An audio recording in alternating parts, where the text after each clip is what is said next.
به نام خدا، داستان‌ها و حکایت‌ها. داستان بهترین و پرعشق‌ترین هدیه‌ای که یک زوج به هم دادند. $1.87 تمام پولش همین بود و 60 سنت آن را پول خورده هایی تشکیل میداد که دلا با چانه زدن با بقال و قصاب و سبزی فروش جمع کرده بود.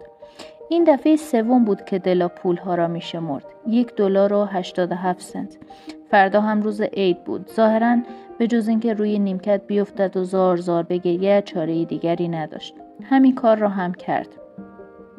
هنگامی که صدای گریه خانم خانه کم کم فرو می نشست، وضع خانه از این قرار بود. اتاق مبله‌ای که هفته‌ای $8 کرایه داشت.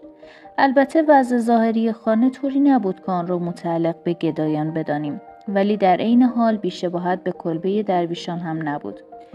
در راهرو پایین یک صندوق نامه به دیوار نصب شده بود که هرگز پستچی نامه‌ای در آن نینداخته بود و دکمه زنگی در پهلوی در قرار داشت که دست هیچ بشری روی آن فشار نیاورده بود.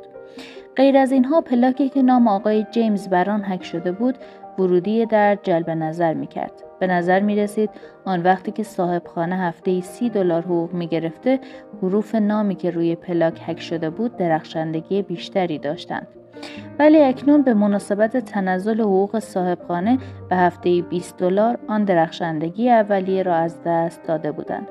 هر وقت که آقای جیمز به خانه می آمد و به اتاقش در طبقه فوقانی می رسید، جیم نامیده می شد و در کنار خانم جیمز یعنی همان دلا جای می گرفت. دلا زاریش تمام شد. به کنار پنجره آمد و با چشمانی تار به بیرون به گربه خاکستری رنگی که از کنار نرده می‌گذشت خیره شد.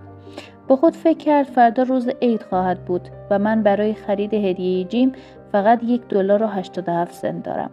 این نتیجه ماها پسنداز و پول صرفه‌جویی او بود. از $20 در هفته که چیزی باقی نمی ماند. مخارج مثل همیشه بیشتر از انتظار او شده بود.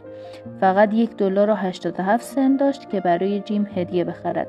یک هدیه زیبا و تمام عیار، هدیه‌ای که لایق جیم باشد. ناگهان از پشت پنجره به جلوی آینه آمد. چشمانش برقی زد و به فاصله 20 ثانیه رنگ از چهرهش پرید. به سرعت گیسوان بلندش را که تا زیر زانویش می رسید به جلوی سینه اش ریخت.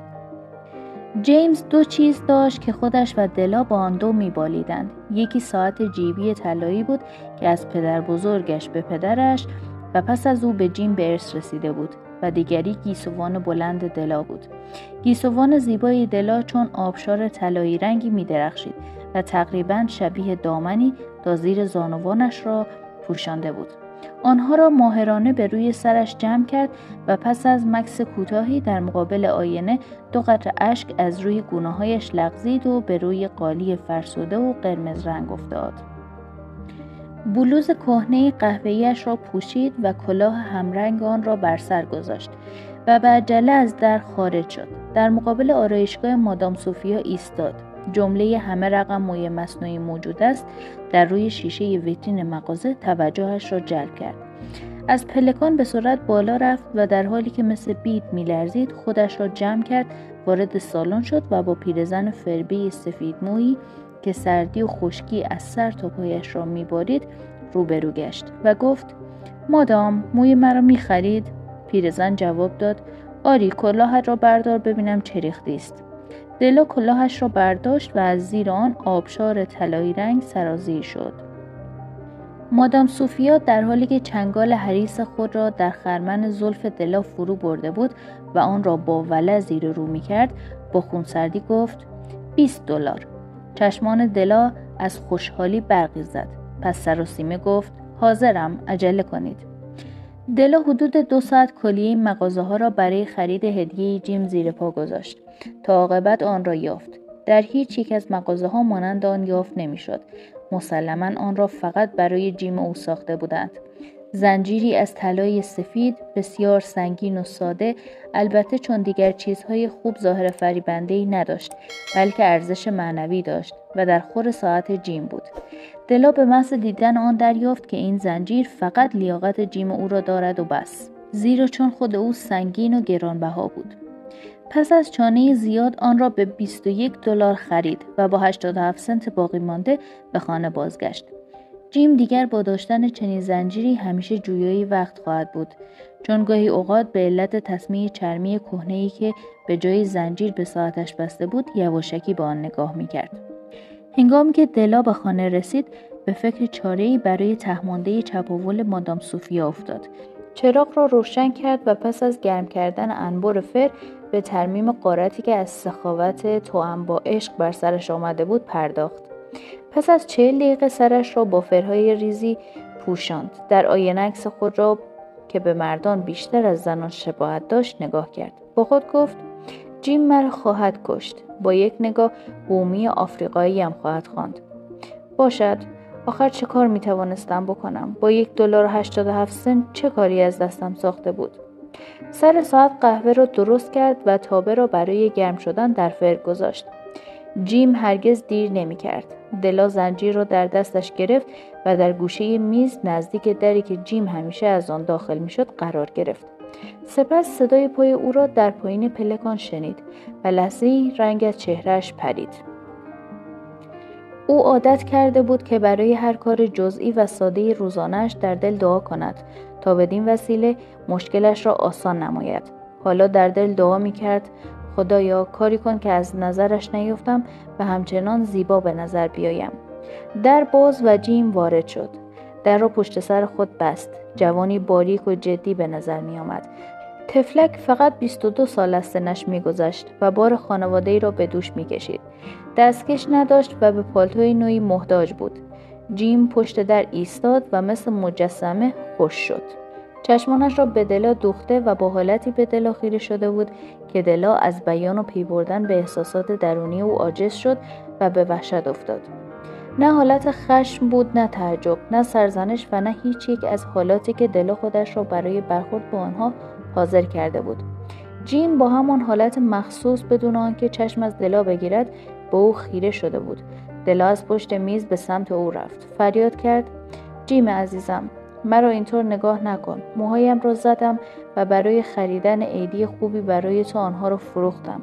باور کن عزیزم، بدون دادن عیدی خوبی به تو عید برایم ناگوار بود. قصه نخور، موهایم دوباره بلند خواهد شد. مجبور بودم این کار را بکنم. اهمیتی ندارد. خیلی زود موهایم بلند می شود. تبریک بگو. نمیدانی چه عیدی قشنگی برایت گرفتم. جیم مثل اینکه هنوز هم به این حقیقت آشکار پی نبرده باشد با زحمت زیاد پرسید موهایت را زدی؟ دلا جواب داد آنها را زدم و فروختم. آیا در هر صورت مرا مثل سابق دوست نداری؟ من خودم هستم، همان دلای قدیمی تو. فقط موهایم را زدم. مگر این طور نیست؟ جیم با کنجکاوی اطراف اتاق را گشت و باز هم احمقانه پرسید میگویی موهایت را چیدی؟ دلا گفت بی خود دنبالش نگرد. میگویم فروختم. شب عید است. عصبانی نشو. به خاطر تو موهایم را از دست دادم. ناگهان لحن صدایش تغییر کرد و در حالی که بغض گلویش را گرفته بود گفت جیم، ممکن است موهای سرم به شماره درآیند، ولی عشقم نسبت به تو از شمار اعداد خارج است. جیم، شام را بکشم؟ جیم ناگهان به هوش آمد. بسته‌ای از جیب پالتو بیرون آورد، بر روی میز گذاشت و گفت دلای عزیزم، بی خود درباره من اشتباه مکن. هیچ یک از اینها نمیتواند ذره‌ای از عشق و علاقه مرا نسبت به تو کم کند. اما اگر آن بسته را باز کنی، علت بهت اولیه مرا درک خواهی کرد. دلا با پنجه‌های سفید به سرعت نخ‌ها و کاغذها را پاره کرد و فریادی از خوشحالی برکشید. سپس ماتمی گرفت و شیونی برپا کرد که جیم با تمام قدرتش از عهده دلداریش بر نمی آمد. زیرا یک دست شانه‌ای که مدتها داشتن آنها را آرزو کرده بود روی میز قرار داشت. شانه‌هایی در صدف لاک‌پشت با دوره‌های جواهر نشان که هر روز لااقل 1 دقیقه آنها را در پشت ویترین مغازه می‌نگریست. شانه‌های گرانبهایی که سالیان دراز فقط به دیدارشان دلخوش کرده بود و هرگز تصور نمی‌کرد روزی مالک آنها شود و اکنون آنها را دارد. اما گیسوانی که بایستی با آن زیور گرانبها آنها را می‌آراست از دست داده بود. شانه‌ها را به سینه خود چسباند، سر را بلند کرد و با چشمانی پر اشک و لبخندی گفت جیم، موهایم خیلی زود بلند می‌شود. سپس ناگهان چون گربه‌ای که حمله کند برای دادن عیدی جیم به او از جایش پرید. جیم هنوز عیدی زیبایش را ندیده بود. دستش را مشتاقانه جلو گرفت و مشتش را باز کرد. فلز گرانبها از انعکاس آتش درون او می‌درخشید. جیم عزیزم، قشنگ نیست؟ برای یافتنش تمام شهر را زیر پا کردم. حالا دیگر روزی 100 بار به ساعت نگاه خواهی کرد. ساعتت را بده ببینم بهش میاد یا نه. جیم دیگر نمیتوانست سر پا بایستد. پس خود را به روی نیمکت انداخت و خنده را سر داد. سپس رو به دلا کرد و گفت: دلای عزیزم، بیا عیدی‌هایمان را مدتی نگاه داریم. اینها به قدری زیبا هستند که بهتر است به این زودی مصرفشان نکنیم. من هم ساعتم را فروختم و با پول آن شانه‌ها را برای تو خریدم. حالا برو شام را بکش. دوستای عزیزم، داستان پر از عشق امروز هم به پایان رسید. اگه از این ویدیو خوشتون اومد، کانال من رو سابسکرایب کنید تا ویدیوهای بیشتری برای دیدن داشته باشید.